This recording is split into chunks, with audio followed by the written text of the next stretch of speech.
Thank you. Can you hear me?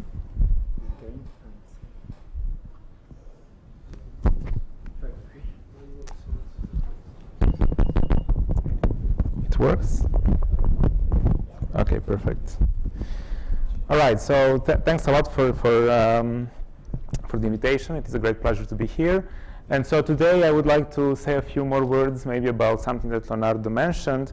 I was not entirely sure how long time he's going to spend on the IPFT for large-scale structure, and so I was planning to talk about some more recent work that we did with a few collaborators, but I will also do some very brief introduction and remind you about what this theory is about and what are we trying to do there, okay?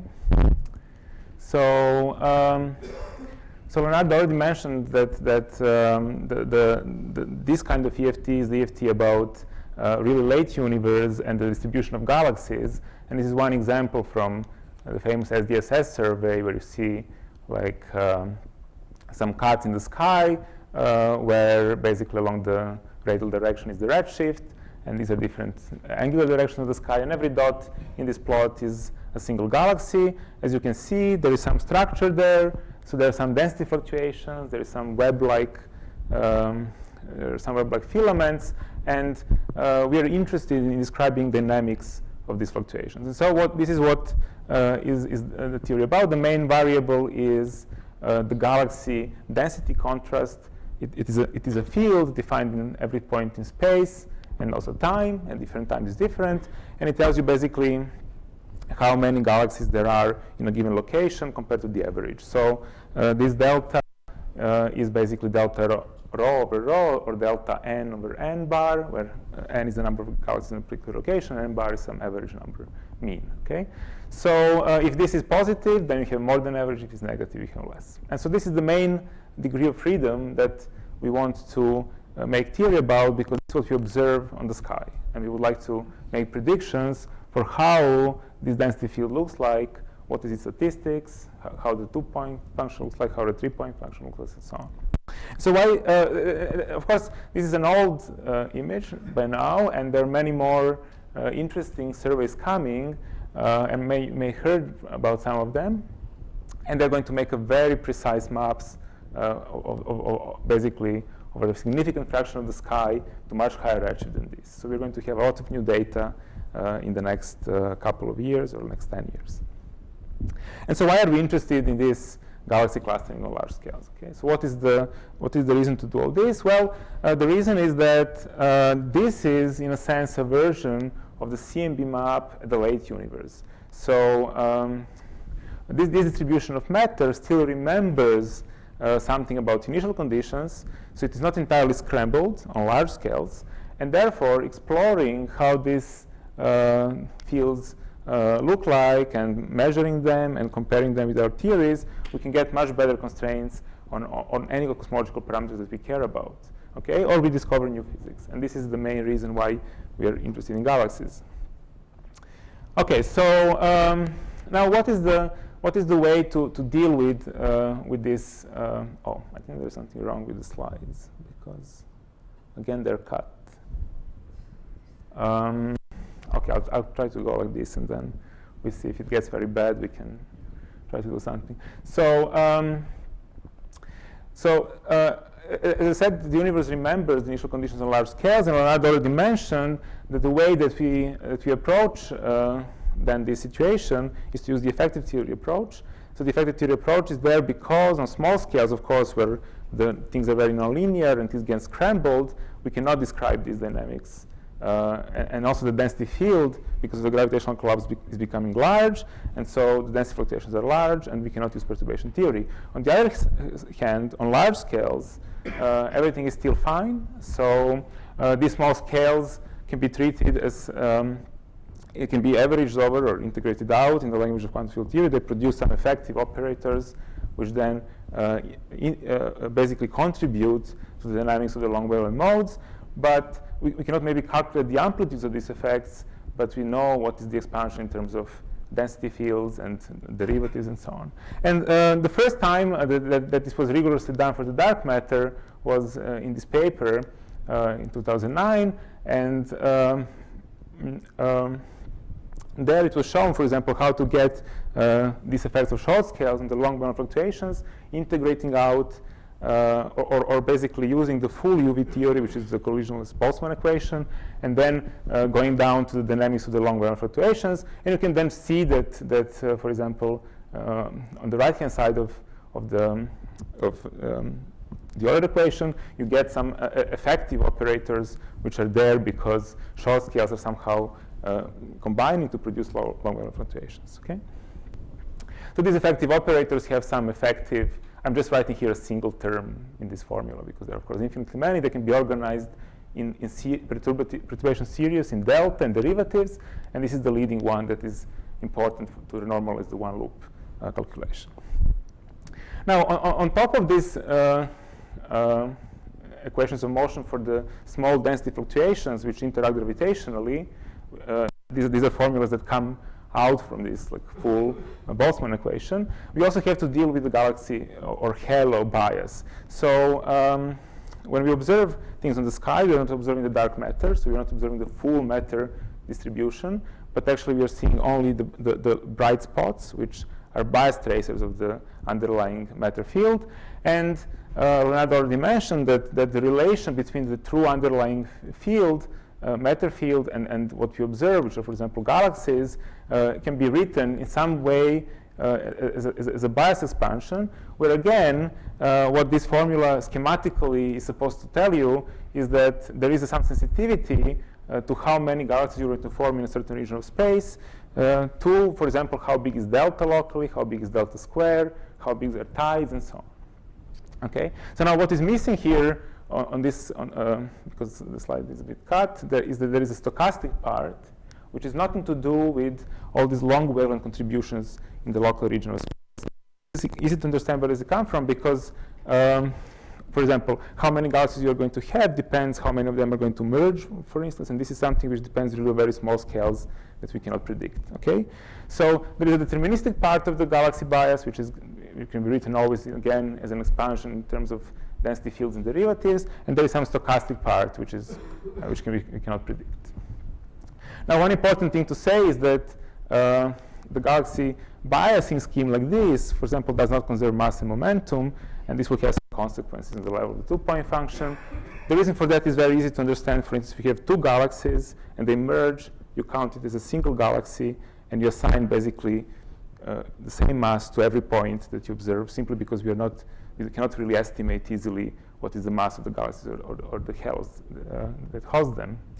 So given that we are counting dots on the sky, we basically lose information about mass and momentum, and this comes also out from these equations.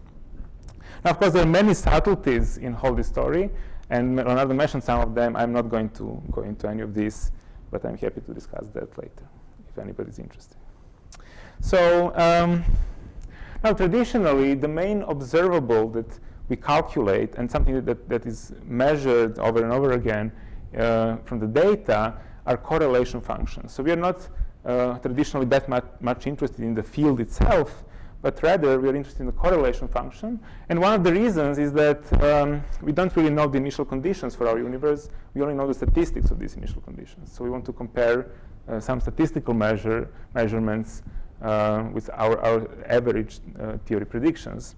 And so, for instance, the simplest statistics is something that is called the power spectrum. It's just a two-point function in Fourier space. So what you do, you can calculate, for example, for the density field that I was showing before, what is the two-point correlation function in real space. If you do the Fourier transform, you get some object like this.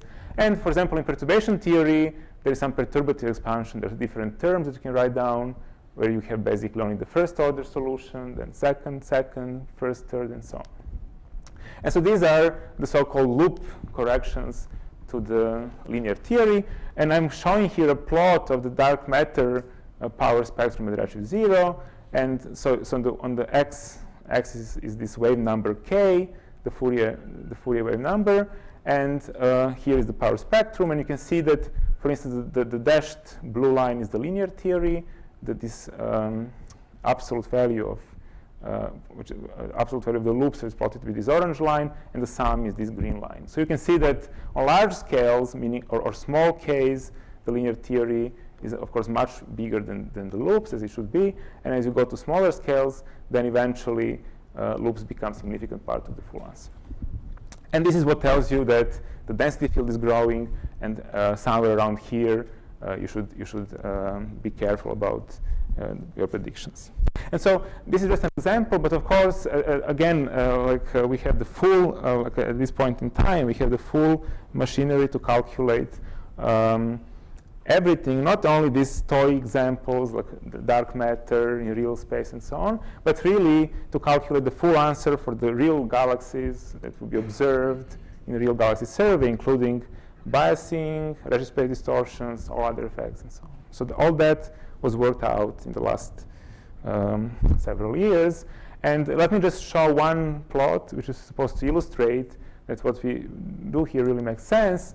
And this is from something which is called PT Challenge that many people were working on. It was a challenge by a group in Japan that ran simulations led by Masahiro Takada, who basically provided us with a very big simulation boxes with a total volume which is roughly 50 times Euclid. So the error bars are very tiny. So you can see here the data, and the error bars are barely visible by eye. And the challenge was, we didn't know what they used, and this is really like galaxy simulations. So the challenge was to really take this data and reproduce the correct cosmology. Okay, so this was successful as an exercise, and we are probably at some point going to put these results out. But the point is that you can see that the line really goes through all the data points. If you even zoom in and look at the error bars, the chi-square is good, everything is okay. We recover cosmological parameters to better than 1% precision, and there are no biases. The cosmology is correct. So this is, I think, a big success of all this program, and just a confirmation that what we are doing makes sense.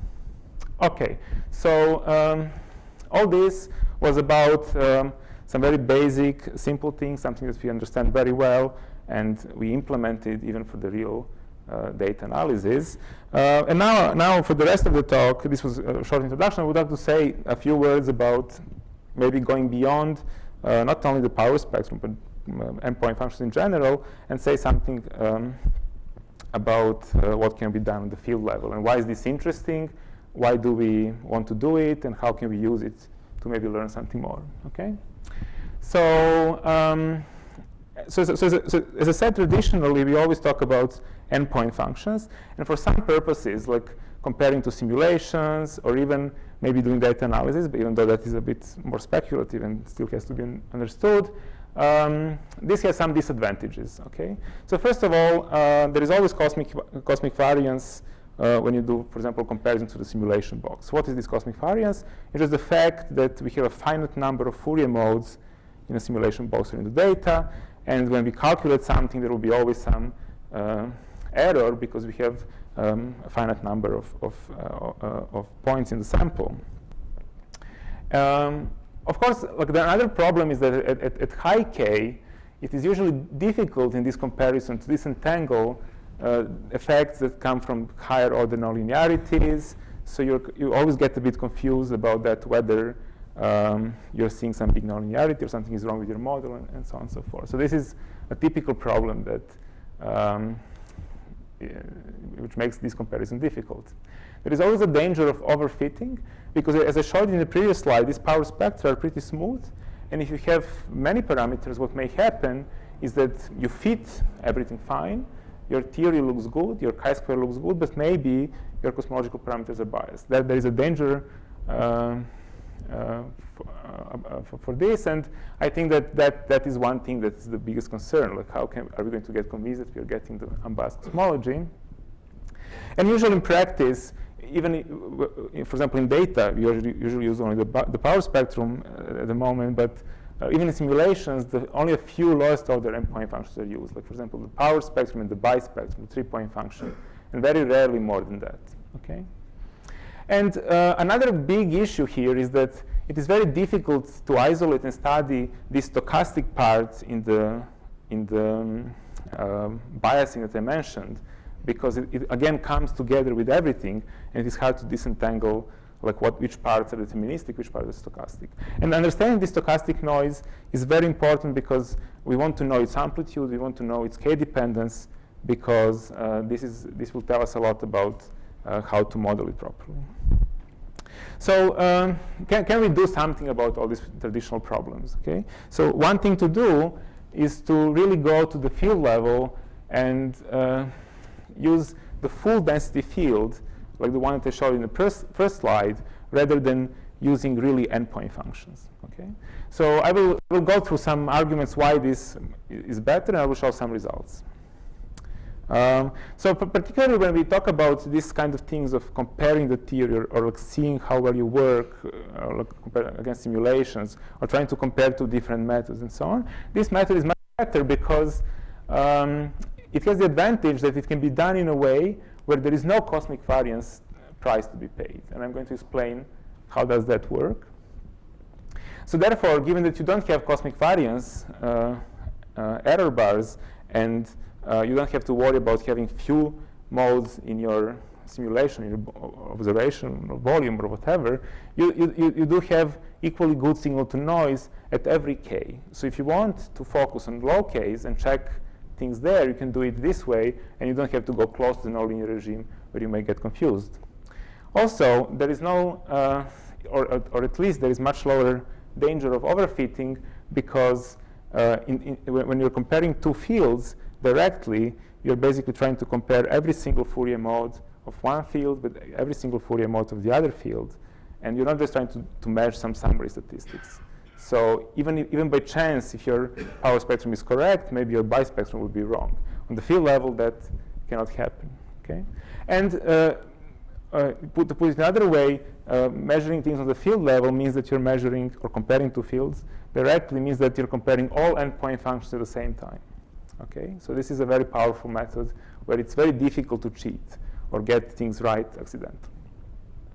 And one good thing about this method, particularly when it comes to bias tracers, is that it is easy to isolate and study the noise. And I will show some results. Okay, so let me maybe say a few words about that. What is the main idea? So as I said initially, we're drawing the initial Fourier modes for our universe, or for our simulation boxes, from some distribution function. This is a Gaussian whose weight is given by the power spectrum. And this process is purely stochastic. So if you have to decide which Fourier mode to put in the box, you just draw some random number from some distribution. Okay, that part is stochastic. Okay, and this stochastic process gives us some linear density field, some realization of the linear Fourier modes. However, the evolution from the linear field to the nonlinear field is deterministic.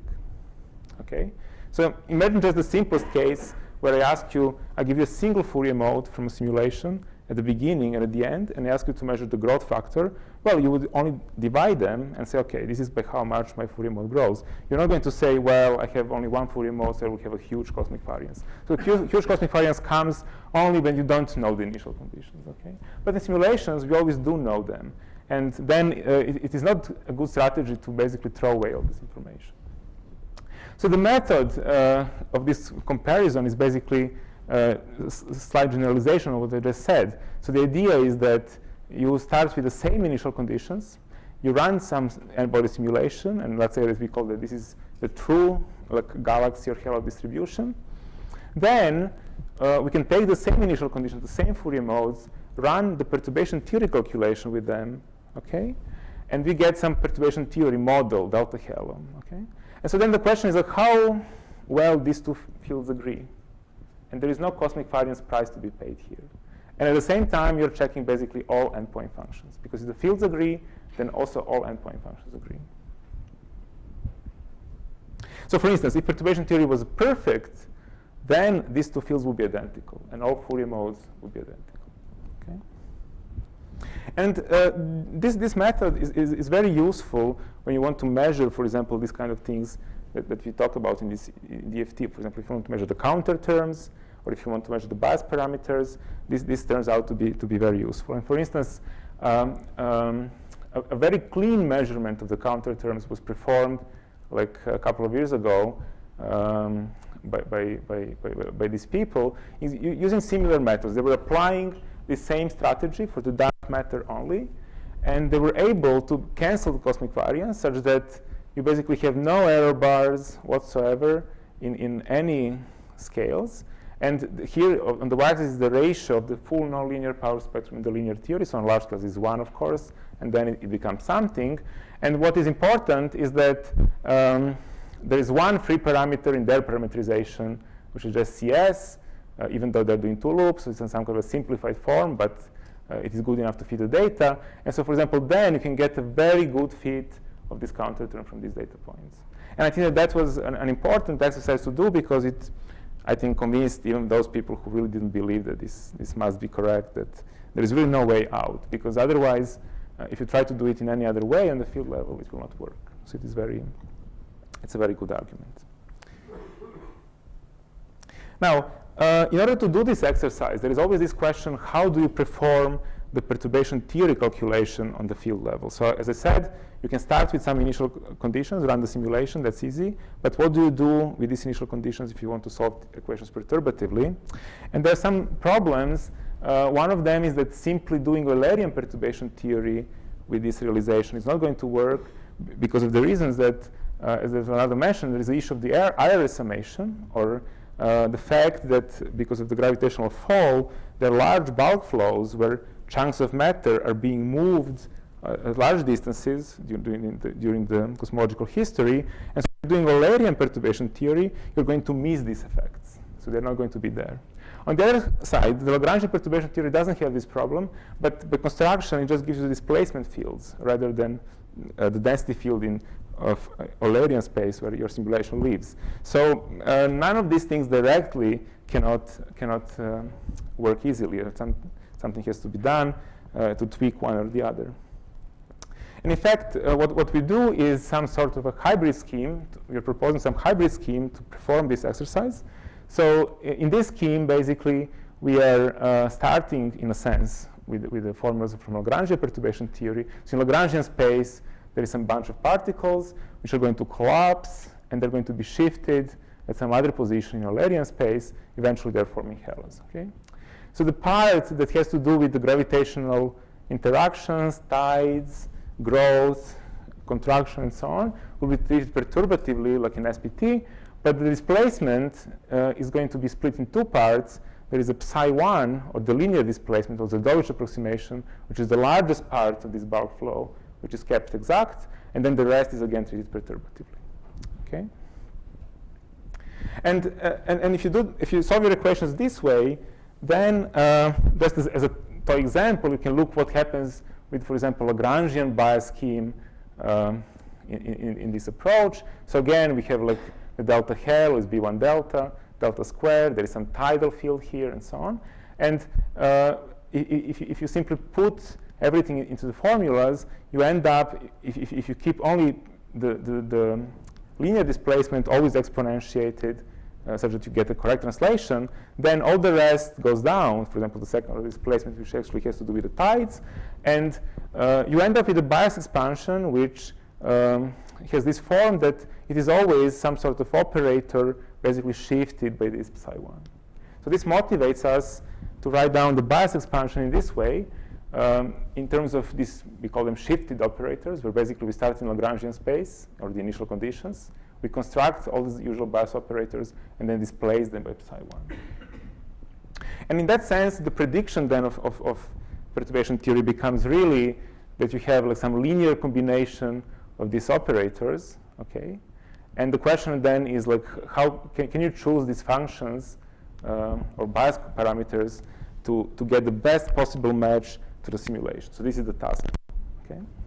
So it's very similar to fitting the usual bias parameters from a simulation, except that here we're fitting the whole field rather than just power spectrum or the bias spectrum and so on. Yeah. Shell crossing? Yeah. Yes, I think that so good. So this is some particular UV model. We're choosing some dynamics for small scales, which is chosen randomly. I mean, like, we don't have reason to believe that this is going to be a very good dynamics of small scales. Of course, perturbatively, this is the same as the usual perturbation theory. But yes, if particles have to cross because of z-Dovich displacement, they will cross. Yeah.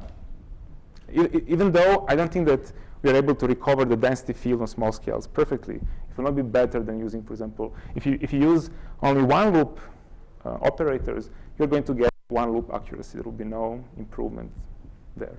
Okay. And in fact, even the standard calculation, for example, for the one loop dark matter power spectrum that I showed before, can be rephrased in this way.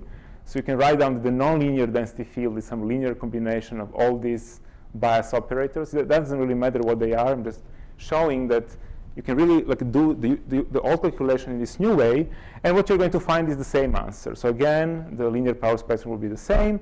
One important thing to mention is that this way of doing things automatically does this iris summation by construction, because it moves things into the proper positions, so one doesn't have to worry about that. Curiously, the loops in this way of doing things happen to be always smaller than the linear theory, and this is very similar to what happens in Lagrangian space, where you calculate the loops of the displacement field, and there is no surprise because this somehow inherits the same property, even though it is done in Lagrangian space. But there is nothing really deep there. It's just the fact that still, I mean, things do not improve dramatically compared to the standard perturbation theory, or Lagrangian perturbation theory, is what I mean, and the difference between the two, of course, are two loop terms that we are neglecting. Okay, so let's see how does this compare to simulations. So how much more time? 5 minutes? Okay, perfect. Okay, thanks. So here is some specifications for our simulations. They're pretty small, but they have very high resolution because we want to identify very small mass halos. But more importantly, I think that these numbers for the halo masses and so on are chosen to basically represent more or less what future surveys are going to look like. So we have some aim to basically see, for there's some realistic number densities, how do these things look like. And for example, if you look at some slice in real space, so this is really like a slice from a simulation, maybe you cannot really see it very nicely here with the projector, but this is the outcome of a simulation. This is the density field that we calculate using perturbation theory and using this prescription that I mentioned. And you can see that the features are roughly the same. So there are some differences, of course, but it is not a dramatic difference. So just for a scale, this is 20 megaparsecs. Okay? So roughly speaking, at scales of order 20 megaparsecs, you have a good agreement between the truth in the simulation and what we calculate. Okay? Now, notice that if you use, for example, the standard Eulerian bias, so what people usually do is to really run the dark matter simulation and try to match the halo density field multiplying the nonlinear dark matter with B1, then you cannot choose B1, which will look as good as this. So you either make overdensities too big or underdensities too small. So you really lose this information on smaller scales. So that, and I'm going to quantify this a bit more in a couple of minutes. So, so as I said, how do we fit? So of course we have to choose somehow these bias parameters, and we choose them basically fitting the full density field, which is the model, to the truth from simulation. We are minimizing this difference mode by mode. Okay, so we're trying to find numbers such that for all Fourier modes, we're the closest possible to the density field. Nice. And this is basically fitting on the field level rather than doing it in the endpoint function level. And in some sense, given that our model is literally a linear combination of some orthogonal basis, where we choose these operators to be uncoercive with each other, then all these transfer functions or bias parameters are literally just projections of these operators through truth, normalized to basically the power spectrum of these operators. Okay? So these are the best fit parameters. Okay? So if you tell me the truth and you give me the same initial condition, you calculate these O's, correlate, calculate these things, and get what the transfer functions are. And so now the measure of success then becomes the following. You can, for example, ask yourself, if I use these best fit biases, and I now calculate again what is my model with the best fit biases, and I calculate this difference, how big is this difference on average?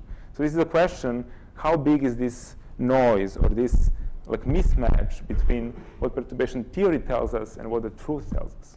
And the usual expectation is that this will be close to a Poisson noise on large scales. And then as we come closer to the nonlinear scales, this difference will start to grow because our model can never predict the truth well enough, okay?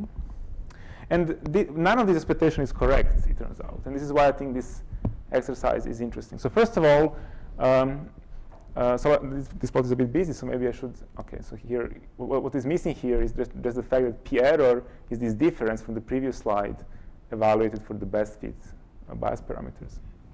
So if you look at this plot, what is plotted here is the amplitude of this noise normalized to Poisson noise, which is this black line in all of these plots for different mass beams, for different halo masses. And here different lines are different models. For instance, if you just use the linear Eulerian bias from simulations, your noise will be like 6 times bigger than Poisson noise on large scales, even for these low mass halos. And it's very scale dependent. Okay. If you use linear bias with perturbation theory, it's again much bigger and also very much scale dependence. But if you use quadratic bias, it becomes flat and close to Poisson. So this is the observation from simulations. And there is no way to cheat here, because going from here to here, it really means that you're improving your modeling of the halo density field, even on large scales, dramatically. Okay? And the same happens for all mass beams, even though for higher masses, it is not so dramatic as for these lower masses. And another thing is that you can see that this noise remains pretty much flat, even deep in the nonlinear regime. So now there is no reason for that to happen. We don't have a priori understanding that this must be true, but it happens to be the case with this simple model of shifting things with psi1. So it's a very interesting observation, I think. And where does this difference come from? So why do we have this jump here? Well, it comes from the fact, and we know where does it come from. It comes from the fact that while in gravity, two short modes, when they combine, they can produce a long wavelength mode in a stochastic long wavelength mode, which is proportional to k squared by mass and momentum conservation. For bias tracers, where there is no mass and momentum conservation, there are two short scales, which, for example, through delta square interaction, can produce a long wavelength field, which has a constant amplitude on large scales. And so what you're seeing in the previous plot is exactly this. So the difference between what we would usually naively call noise and what the true noise is exactly short scales combining to produce a long wavelength fluctuation, which then explains a part of the halo field such that this difference goes down. And I think that this is an interesting observation here, that somehow there is a connection between what is happening on long distances with how the linear short scale Fourier modes interact. Okay, so for the purposes of time, I'll skip this slide because it's not so important. And so this then leads to the question, what are we really doing here? Because it seems that there are two different definitions of bias parameters now. And I don't know how to really make sense of it. So the usual story with the bias parameters, which is by all means correct, is that what we should do is to use renormalized bias parameters with renormalized bias operators. And these bias parameters are defined physically using the low k limits of endpoint functions. And there, you're picking up only the 3-level contributions that where there are no loops and there is no UV sensitivity. However, the way that we are choosing our bias parameters is sensitive to the UV.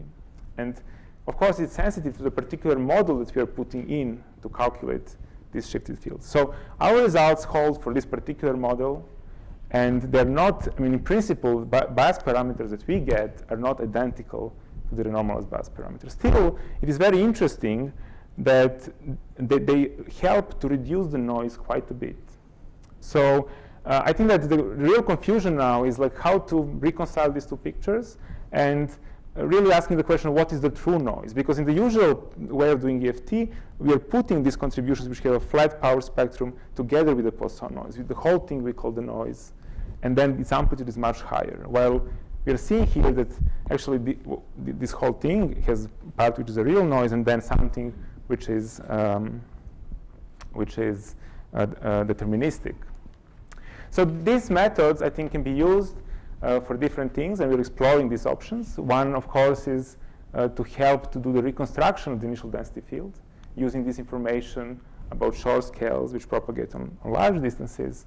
And also, I think that this model being differentiable is perfect to do the likelihood on the field level. This is something which is a very active area of research now, and if you want, we can discuss that more.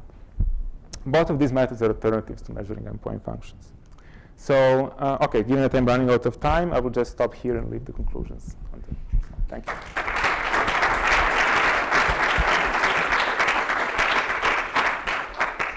Any questions? Yep, Filippo. So I have very naive questions.